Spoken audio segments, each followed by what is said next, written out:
T20 ലോകകപ്പ് ഫൈനലിൽ കിരീടത്തിനോടൊപ്പം റെക്കോർഡുകളും വാരിക്കൂട്ടി നമ്മുടെ സ്വന്തം സഞ്ജു സാംസൺ. ന്യൂസിലൻഡിനെതിരായ കലാശ പോരാട്ടത്തിൽ തകർത്താടിയ സഞ്ജു മുൻ നായകൻ വിരാട് കോഹ്ലിയുടെ 10 വർഷം പഴക്കമുള്ള ഐതിഹാസിക റെക്കോർഡുകളാണ് ഇന്നലെ തിരുത്തിക്കുറിച്ചത്.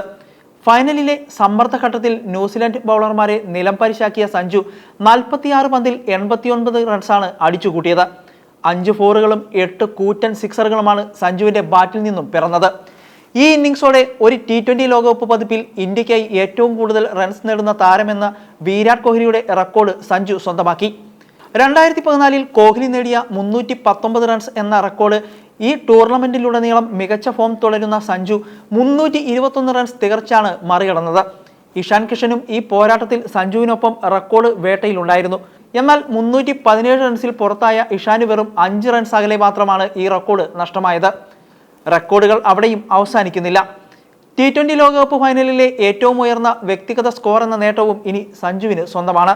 2016 ഇംഗ്ലണ്ടിനെതിരെ സാമുവൽസ് നേടിയ 85 റൺസും 2014 ശ്രീലങ്കയ്ക്കെതിരെ കോഹ്ലി നേടിയ 77 റൺസും ഇന്ന് പഴങ്കഥയായി മാറി. ഇന്ത്യ ലോക കിരീടം ചൂടിയപ്പോൾ ആ വിജയത്തിന്റെ ശില്പിയായി സഞ്ജു സാംസൺ ചരിത്രത്തിൽ ഇടം പിടിച്ചിരിക്കുകയാണ്. റെക്കോർഡുകൾക്ക് മുകളിൽ റെക്കോർഡുകൾ എഴുതി ചേർക്കുന്ന സഞ്ജുവിന്റെ ഈ പ്രകടനം ഇന്ത്യൻ ക്രിക്കറ്റിന്റെ പുതിയ യുഗത്തിന് തുടക്കമിട്ടിരിക്കുകയാണ്.